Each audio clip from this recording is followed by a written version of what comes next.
לב כל ישראל, ואף אחד שבעולם לא ייקח את זה ממני. אז תשמע אחי, תשמע טוב, אנחנו עם קדוש מכל העמים. האם תרגיש את זה בתוך הנשמה, שהקדוש ברוך הוא בחר בנו ורומם אותנו, אז באת שיר איתי מכל הלב. נה נה נה, כל הכבוד חברים, כל הגדול ידידים, שאנחנו יהודים, אנחנו מאמינים, זכינו להיות עם הנבחר. כל הכבוד אחי,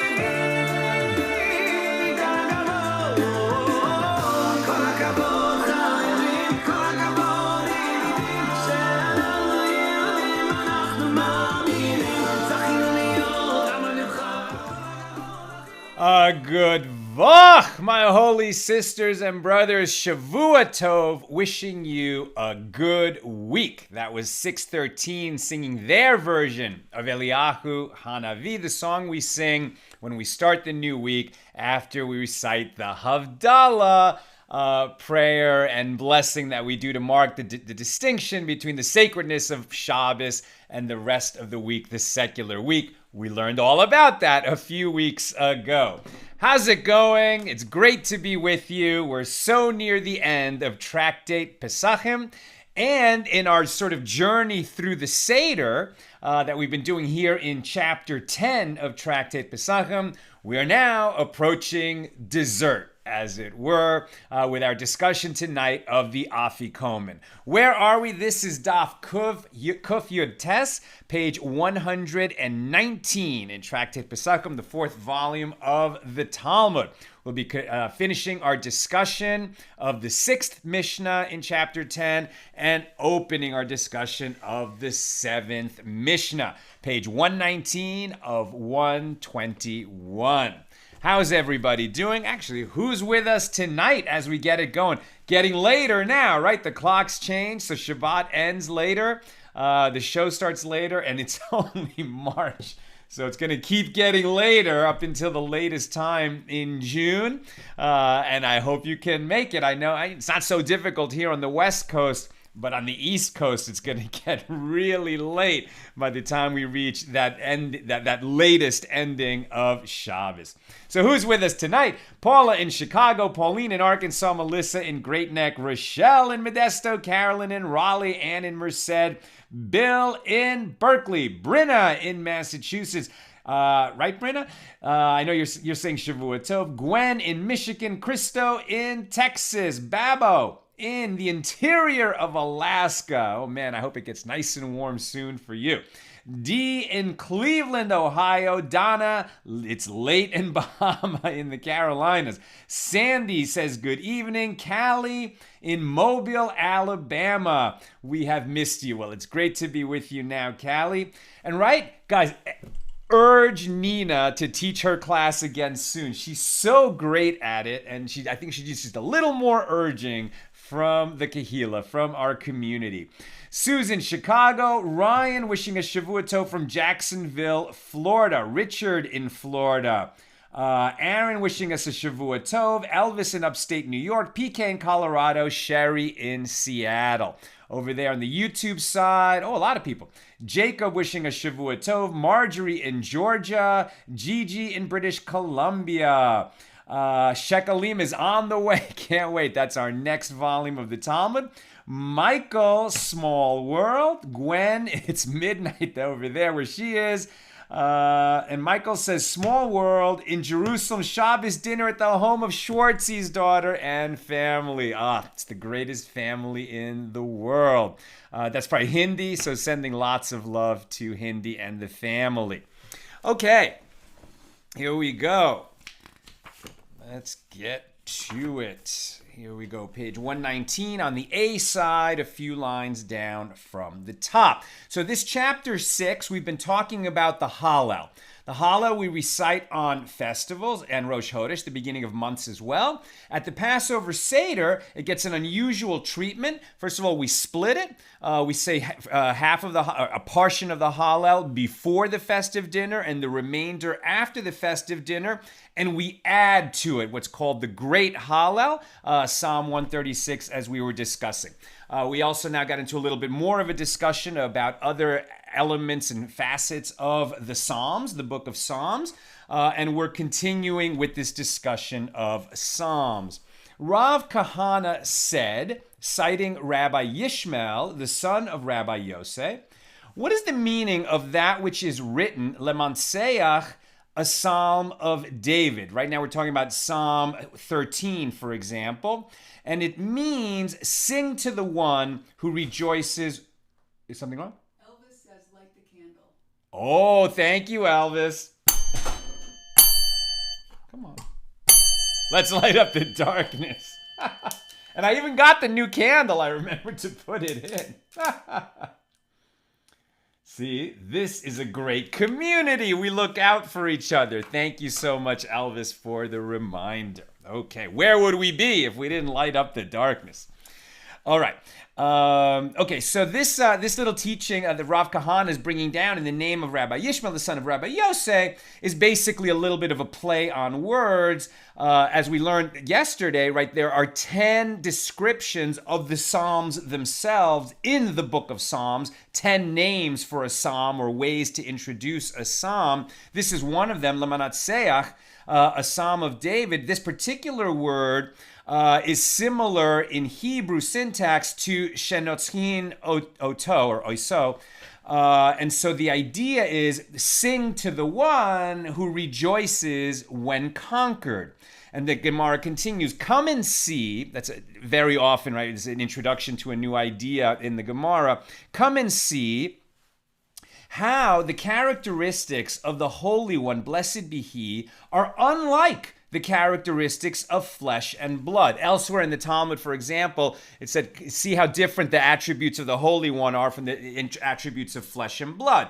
Right? When a flesh and blood king causes the image of a face to be made on money, for example, on a coin, you know, the mint produces thousands and thousands or millions of coins, and the face on the coin is always exactly the same. But when the Holy One, blessed be He, creates faces, meaning He creates human beings, every single human being is unique. So that kind of comparison we see often.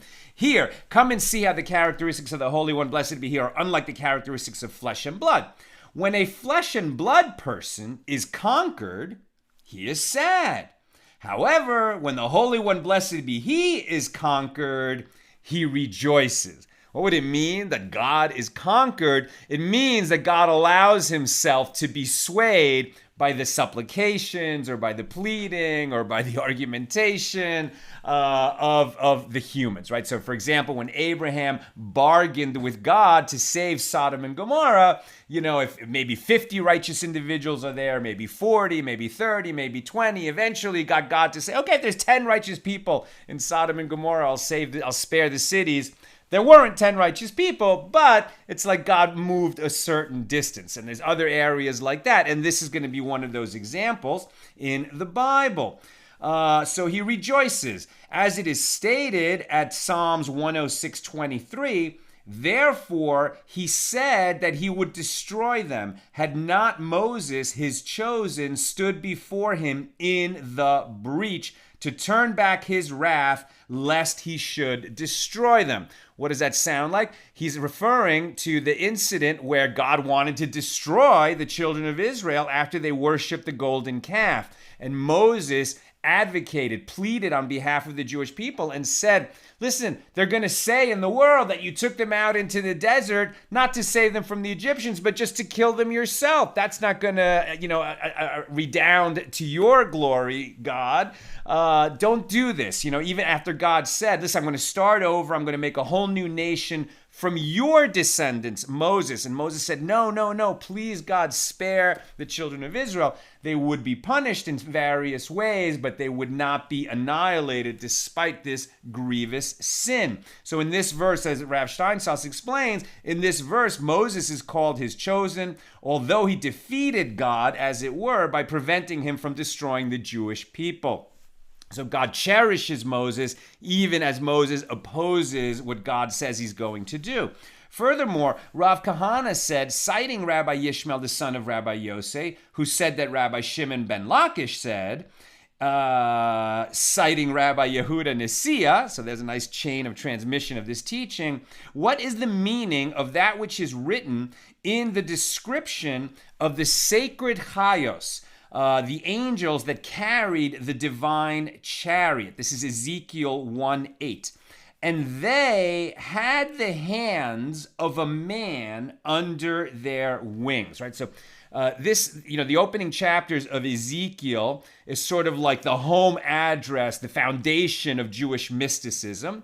It's this incredible vision that Ezekiel had and recorded. And when the sages analyze what's going on in these chapters of Ezekiel, it's called Merkava mysticism. Merkava meaning the chariot. So when we analyze what was seen, the heavenly chariot, sort of like the manifestation, the vision that God allowed Ezekiel to see, and it was some kind of a peek, through that curtain, beyond, sort of past the veil that hides the spiritual world from our physical world.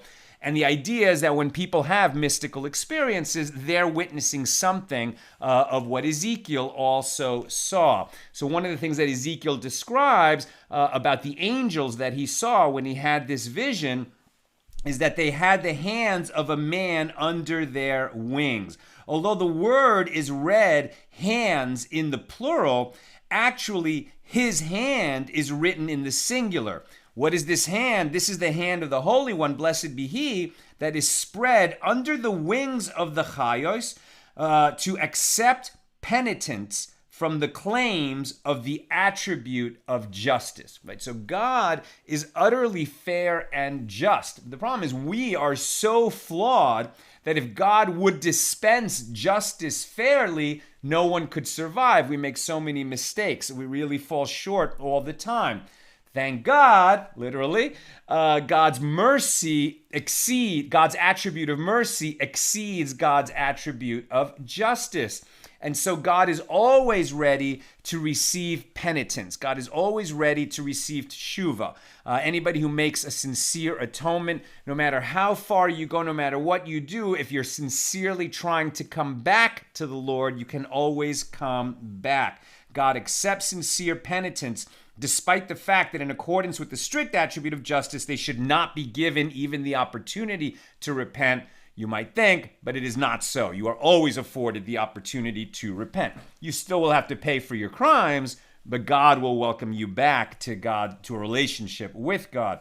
Rav Yehuda said that Shmuel said, Joseph collected all the silver and gold in the world. So it's like a series of teachings, not necessarily related to each other, but stemming from these particular sages who are offering interpretations of text. We started in Psalms, then we had just this teaching from Ezekiel, now we're going to the book of Genesis.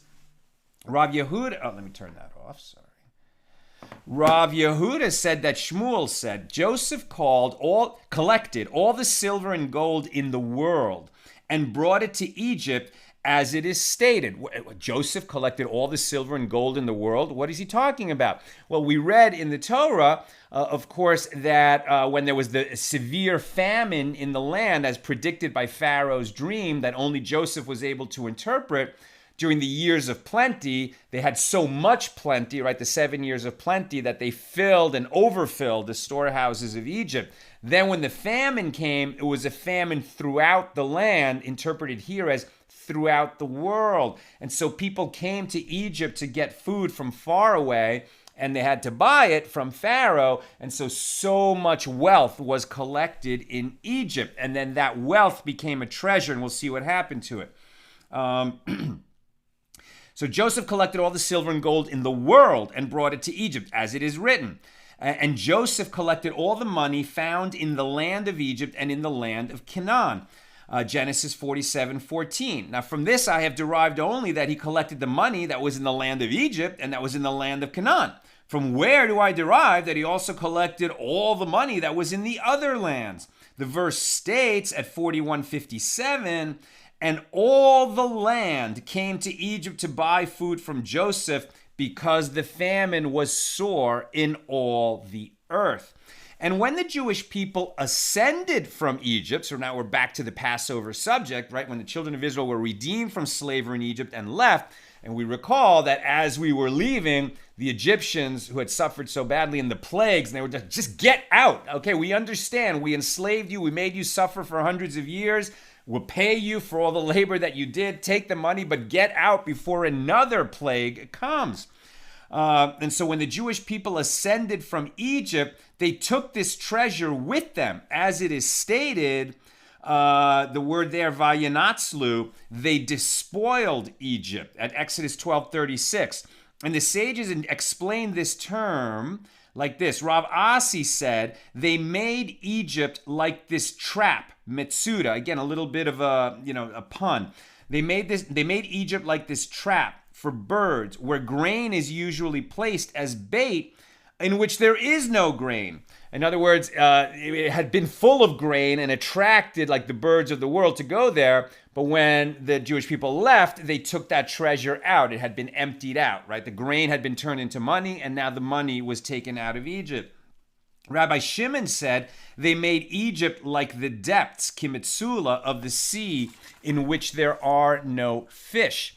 What does it mean? There are no fish in the depths of the sea. But this is with the understanding that actually most fish tend to congregate where there's sources of food, and they're actually a little bit closer, to the continent, as it were. But in the deep depths, there's less fish. The fish are higher up, closer to the sun, where there's more plankton in the food chain, etc. And this treasure remained in Eretz Yisrael, right? So the children of Israel took that treasure out of Egypt. Some of it was used to fabricate the tabernacle and all its, there was a lot of silver and gold used in creating the tabernacle and the accoutrements of the high priest and the other priests and the holy vessels, etc. But a lot remained. And so this treasure remained in the land of Israel until the time of Rehoboam, the king, at which point Shishak, king of Egypt, came and took it from Rehoboam. And as it is stated, and it came to pass in the 5th year of King Rehoboam, that Shishak, king of Egypt, came up against Jerusalem. And he took the treasures of the house of the Lord and the treasures of the king's house, and he took away all. That's first book of Kings 14:25 and 26. Zerah, the king of Cush, who ruled over Egypt, later came and took it from Shishak. Asa came and took it from Zerah, the king of Cush, when he defeated him in battle. And he sent it to Hadrimon ben Tabrimon, the king of Aram. That's at 1 Kings 15. The children of Ammon came and took it from Hadrimon ben Tabrimon. As learned by tradition, Jehoshaphat came and took it from the children of Ammon, and it remained in the land of Israel until the reign of Ahaz. Sennacherib came and took it from Ahaz. Hizkiah came and took it from Sennacherib, and it remained in Jerusalem until the reign of Tzidkiah.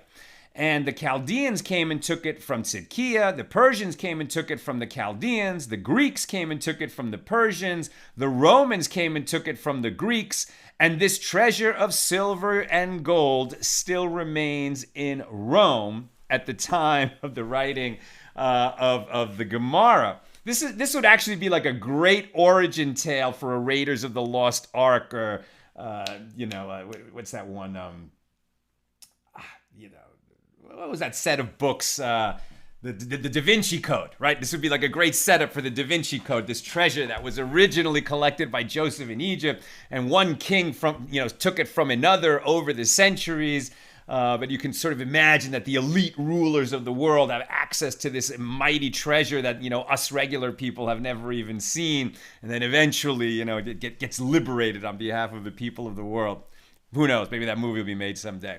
With regard to this matter, Rabbi Chama Bar Hanina said, Joseph hid 3 treasures in Egypt. One of them was revealed to Korach, right? Korach, who is going to lead that mutiny against Moses in the wilderness, right? And so at a certain point, he says to Moses, who are you that you should lord it over us, right? I mean, why are you so great and mighty? We're supposed to be a nation of priests.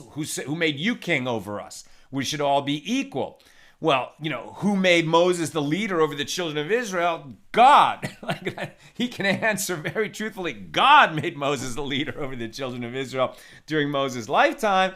And of course, Korach's rebellion was a very bad idea. He and his followers were literally buried alive when the earth convulsed under them and they fell into the pit and were buried. Where did Korach get the arrogance to stand up to Moses in this way when Moses was clearly in constant communication with the Holy One? And the Gemara is saying here, from that money, right? Korach was very rich. Somehow, at the time that the children of Israel were leaving Egypt, Korach found this vast treasure, and suddenly, because we were all enslaved in Egypt for a long time, but Korach came out with much more wealth than everybody else. And this is the wealth of Korach, which caused him to grow arrogant and led to his destruction. As it is stated, and what he, God, did to Datan and Abiram, the sons of Eliab, son of Reuben, how the earth opened their mouth and swallowed them up, and their households and their tents, and all the sustenance that was at their feet. This is an allusion to that treasure of Korach. Rabbi Elazar said, this is referring to a person's money that stands him upon his own 2 feet. Rabbi Levi said the keys to Korach's treasuries were a load of 300 strong white mules, and they were all keys and locks made of leather. In other words, the treasure of Korach was so vast that it took 300 mules to carry the keys to the vaults that held Korach's treasure. Okay, so we said that there were 3 treasures that Joseph hid in Egypt. One of them was revealed to Korach. One was revealed to Antoninos ben Asaveros, the king of Rome. That's the one that eventually made its way to Rome. And the third is hidden for the righteous in the future. So there's some treasure still hidden, right? The Da Vinci Code type treasure that is still hidden, and someday it'll be found by the righteous in the future. Then what we get, the next passage gives a mnemonic, Dalet Yud, Aleph Shin, Aleph Dalet Yud Shin. It's a series of letters. And what this is an interpretation of that last psalm in the standard Hallel, Psalm 118. It's a bunch of verses of praise of God. But what's interesting here is that Rabbi Shmuel Bar Nachmani said that Rabbi Yonasan said that David recited, or that said, and now he's going to assign a speaker to each of these lines from Psalm 118. So before I show you who's speaking which line in Psalm 118 of historical figures from the Bible, let me read the note about it first. So the basis for the exposition is the constant switching back and forth from singular to plural in these verses. I will give thanks to you was recited by David in praise of God for choosing him as king. The stone which the builders rejected was stated by David's father, as David was initially overlooked by the prophet Samuel. The brothers spoke in plural. It is David's brothers. It is marvelous in our eyes. This is the day was stated by Samuel, the prophet, who explained that David was God's choice. We beseech you, etc. So the voice keeps changing. Sometimes it's singular, sometimes it's plural. And on the basis of this, the sages are going to interpret who is actually speaking in this verse. So Rabbi Shmuel Bar Nachmani said that Rabbi Yonasan said that David recited, I will give thanks to you, for you have answered me. So we're starting at Psalm 118, verse 21. And that's with regard to the success of his reign. Yishai, the father of David, recited, the stone which the builders rejected has become the chief keystone, or the cornerstone. That's at line 22. So each line now is successive. Psalm 118, verse 21, 22, 23, 24, etc. I won't keep reading out the numbers. The brothers of David recited, "This is the Lord's doing. It is marvelous in our eyes." Samuel the prophet recited, "This is the day which the Lord has made. We will rejoice and be glad in it." The brothers of David recited, "We beseech you, Lord, save now." King David recited, "We beseech you, Lord, make us prosper now." Yishai, his father, recited, "Blessed be he who comes in the name of the Lord." Samuel recited, "We bless you out of the house of the Lord." They all recited, "The Lord is God and has given us light." Samuel recited, "Order the festival procession with boughs, even to the horns of the altar." David recited, "You are my God, and I will give thanks to you." And they all recited, "You are my God, and I will exalt you." Right, so it's a very beautiful idea that psalm, maybe it was written by David, or maybe he wrote it down from what they were saying around him, right? His father, his brothers, and the prophet Samuel, who told him that God had chosen him to be king and then anointed him. Continuing, we learned in a Mishna there in Tractate Sukkah, in a place where they are accustomed to double certain verses in Hallel, one doubles them, right? So when you read Psalm 118, the verses, in just a book of Psalms, all the verses are said once. But when we recite Hallel, some of the verses are repeated. How did that come to be? It was a custom and tradition. So in places where they double them, one doubles them and reads them twice. In a place where the custom is to recite them simply, i.e. only once, one recites them simply. In a place where it is customary to recite a blessing after Hallel, one should recite a blessing. Everything is in accordance with the regional custom. Abaye said they taught that it depends on the local custom only with regard to the blessing after Hallel. However, in all places, it is a mitzvah, an obligation, to recite a blessing before Hallel. As Rav Yehuda said, that Shmuel said, with regard to all the mitzvahs, all the commandments, one recites a blessing over them prior to their performance, right? When you're about to perform a mitzvah, that's where we usually or very often have the blessing, blessed are you, Lord our God, ruler of the universe, who sanctifies us with his commandments and commands us to, kindle the Shabbos light, or to wave the sukkah, or to wave the lulav, or to dwell in the sukkah, etc. When we're performing a mitzvah, we say a blessing over the obligation and the opportunity to fulfill God's will by performing that mitzvah. Skipping down just a little bit, in connection to its discussion of Hallel, the Gemara cites a statement that Rav Avira taught. Sometimes he said this exposition citing Rav Ami, and sometimes he said it citing Rav Asi. What is the meaning of that which is written, "And the child grew and was weaned," vayigamal, "and Abraham made a great feast on the day that Isaac was weaned"? That's Genesis 21, verse 8. Now, the fact that it says, "and the child was weaned," right? So Abraham's son, Isaac, was weaned, right? He reached that early stage in his development as a child, and Abraham made a great feast. But because in the same verse it says that Isaac was weaned twice, it's like redundant, right? He could have just said, "and the child was weaned, and Abraham made a great feast." The fact that it says, "and the child was weaned, and Abraham made a great feast on the day the child was weaned," invites the sages to say, why was this repeated? What is the Torah telling us?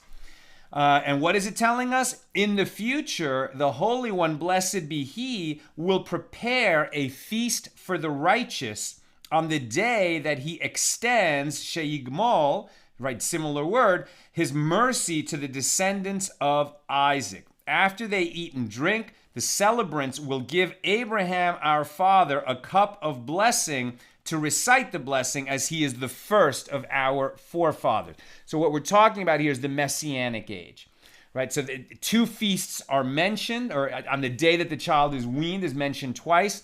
And what this is indicating to the sages is, well, there was the feast that happened when Abraham realized that he was going to have this son from Sarah, as had been promised, and that all the promises of the Lord, that your descendants shall be as numerous as the stars in the sky and the sand on the shore of the sea, and the whole world will bless themselves by your descendants, and those who bless you will be blessed, and those who curse you will be cursed. None of that was looking like it was going to happen until Abraham actually had an heir that was going to give rise to all his descendants, the Jewish people. And then Isaac, he came. And so Abraham was celebrating that. But in the future, in the Messianic age, when all, the world is transformed, all war is forgotten, and the world is this beautiful place that's going to happen. And then, of course, all the oppression of the Jews that we've endured throughout history will come to an end, and there will be a great feast for the righteous. And so when we finish eating at that great feast of the righteous on the day in the Messianic age, so after we've done eating, we're going to say Birkat Hamazon. We're going to say the grace after meals. And who is going to be honored with holding the cup of blessing, the cup of wine, while everyone is celebrating that incredible feast of the righteous? Presumably Abraham, the first Jew. But Abraham, and now we're going to see the modesty of all of the sort of Jewish heroes. Abraham will say to them, I will not recite the blessing, as I am blemished, for the wicked Ishmael came from me. Right? So Ishmael here is deemed to be a wicked son, and Abraham is just basically saying, listen, I didn't do everything so good. I raised one son, okay, and all that, the Jewish people came from him, but this other son produced the enemies of the Jewish people. And so Abraham will say to Isaac, so you take the cup and recite the blessing. Isaac will say to them, I cannot recite the blessing, as the wicked Esau came from me. So Isaac will say to Jacob, you take the cup and recite the blessing. Jacob will say to them, I will not recite the blessing, as I married two sisters, Rachel and Leah, in their lifetimes. And in the future, the Torah forbade them to me. So even though that obligation hadn't been revealed yet, that you can't marry two sisters, we have this idea that the sages kind of instinctively followed the Torah even before it was revealed. So he's going to say, I'm blemished too. I'm not worthy to hold the cup. So Jacob will say to Moses, you take the cup and recite the blessing. Who could be more deserving of Moses to hold the cup of blessing at the feast of the righteous? But Moses will say to them, no, I will not recite the blessing, as I did not even merit to enter the land of Israel, neither in my life nor in my death. So Moses will say to Joshua, you take the cup and recite the blessing.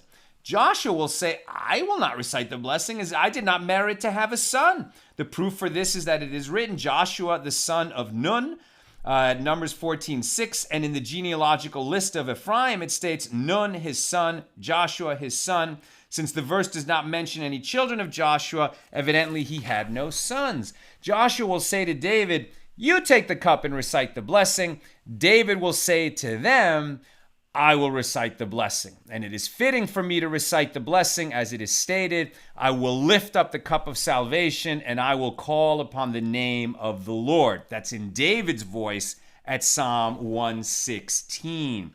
Now, was David free of all blemish? We know about the terrible incident of Bathsheba, for which he was punished, and he had his son taken from him, the first son that he had with Bathsheba, in the incident of sending her husband Uriah to the front line so that he would be killed, and then he could marry Bathsheba. So we have a note on this. This passage underscores the greatness of King David, the ancestor of the Messiah. All of the personalities in this story were found wanting except for David, as he was forgiven for the incident involving Bathsheba, the wife of Uriah. Some commentaries note that grace after meals mentions circumcision, Torah, Eretz Yisrael, and the kingship of David. Only King David can mention all these concepts, because the other ones lived before them. And furthermore, as a king, the other ones were not kings. They were, the heroes of the Jewish people, but they weren't literally a crowned king. And as a king, David is not permitted to refuse the honor that was offered him. Indeed, it is appropriate for a king to bless the King of Kings. And so David would receive the cup of blessing and recite the Birkat Hamazon. That concludes our discussion of Mishnah number 6. Now we'll just open our discussion of Mishnah number 7, and then I'll come to your comments and questions. Here we are talking about the Afikoman.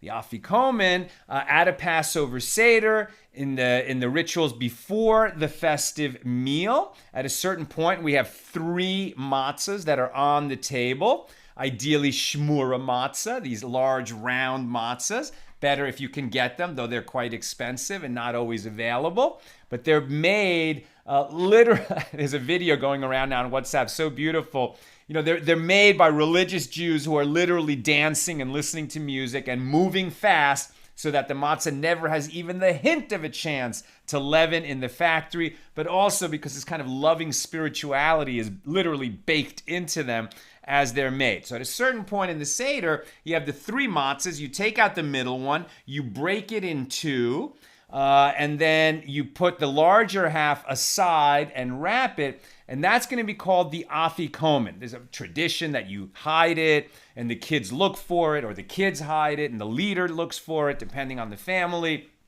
But the idea is that that's going to be the last thing that you eat at the Seder. It replaces, or at least follows, dessert at the Passover Seder, and that has to be the last thing that you eat. The last thing that you eat is matzah. Now we're going to discuss how that tradition came to be. I'll just share very quickly a beautiful teaching that I heard by the Kiddush today from Rabbi Mendel Kalmanson, a dear friend of ours and the brother of my rabbi here in LA. He's visiting, he's a Chabad rabbi in London at the Belgravia Chabad house. And he taught this idea that the Afikoman is a larger half of the matzah. It gets split out during the Seder, but at the end of the meal, it has to come back together so that we can finish the meal and we can eat from the Afikoman. And this is very much related to the idea that the Jewish people are split, right? There's the smaller portion that has remained Torah Jews and connected to God and Judaism and Torah. And tragically, the larger portion have just disconnected from the tradition, from Judaism, from Torah, from the faith. And they're sort of out there, in a sense, lost. But we as a people cannot be whole until that larger half comes back. And so those of us who are connected to the tradition and are hosting Passover Seders, if it's at all possible, get a Jew who wouldn't otherwise be at a Seder to your Seder, right? That have that chair open, bring them in. We all need to be a whole people, before the future can really come for us. All right, Mishnah number 7. I believe this might be the shortest Mishnah we've encountered here in our 440 classes together. Mishnah number 7. One does not conclude after the Paschal lamb with an Afikoman. Wait, Sal, didn't you just tell me that the last thing we eat at the Seder is the Afikoman? And we're going to learn that out from a Mishnah, which says one does not conclude after the Paschal lamb with an Afikoman. How are we going to get there? And the idea was in the Mishnah, it was talking about when the Paschal lamb was brought, right? When the temple was standing, we could bring the Paschal lamb as an offering. We would have registered in groups, etc., as we've learned together. And you would eat the Paschal lamb. And the idea should be that since that is really the centerpiece of Passover observance, the Paschal lamb, the last thing you eat should be a piece of the Paschal lamb, and then you finish the meal. But once the temple was destroyed, that was no longer possible. So what is this Afikoman? I've said to you it's a piece of matzah, but the word Afikoman doesn't mean matzah. Here's the Gemara. The Gemara asks, what is the meaning of Afikoman? Rav said, it means that a member of a group that ate the Paschal lamb together should not leave that group to join another group. One who joined one group for the Paschal lamb may not leave and take food with him. According to this interpretation, Afikoman is derived from the phrase afiku mani, take out the vessels. The reason for this prohibition is that people might remove the Paschal lamb to another location after they had begun to eat it in a different place. This is prohibited as the Paschal lamb must be eaten in a single location by a single group.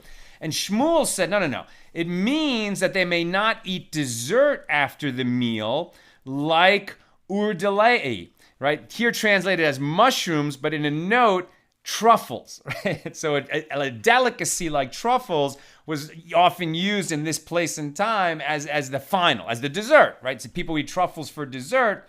Shmuel said, like truffles for me and chicks for Abba, like sort of young chicken. And it was customary for them to eat delicacies after the meal. And Rav Chanina Bar Shaila and Rabbi Yochanan say Afikoman refers to foods such as dates and roasted grains and nuts, which are eaten during the meal. And it was taught in a Baraisa, in accordance with the opinion of Rabbi Yochanan, one does not conclude by eating after the Paschal lamb foods such as dates, roasted grains, and nuts. In other words, sweet treats. You don't eat a sweet treat after the Paschal lamb. Rabbi Yehuda said that Shmuel said in an additional halacha, nowadays, when we have no Paschal lamb, one does not conclude after matzah with one of these treats known as an afikoman. And the Gemara asks, well, we learn in the Mishnah that one does not conclude after the Paschal lamb with an afikoman. So the Gemara infers from the Mishnah, it is after the Paschal lamb that one may not conclude with an afikoman. However, after matzah, one may conclude with an afikoman. This is the statement of the Mishnah. This statement of the Mishnah apparently contradicts Shmuel's ruling. And the Gemara rejects this contention. That is an incorrect inference, as the Mishnah is stating in the style of needless to say. And it should be understood like this. Needless to say that one may not conclude with an afikoman after eating matzah, as the taste of matzah is slight. If one eats anything else afterward, the taste of matzah will dissipate. However, after the Paschal lamb, which has a strong taste that is not easily removed, one might think that we have no problem with it. Therefore, the Mishnah teaches us that it is prohibited to conclude with an afikoman after the Paschal lamb as well. The Gemara proposes, well, let us say that the Tosefta supports Shmuel's ruling with regard to unleavened sponge cakes and cakes fried in oil and honey cakes, unleavened honey cakes. A person may fill his stomach with them on Passover night, provided that he eats an olive bulk of matzah after all that food. The Gemara infers from here that if he eats matzah after those cakes, yes, this is acceptable, as the matzah is eaten last. So afikoman means dessert. It means these final sweet treats that people would eat at a meal.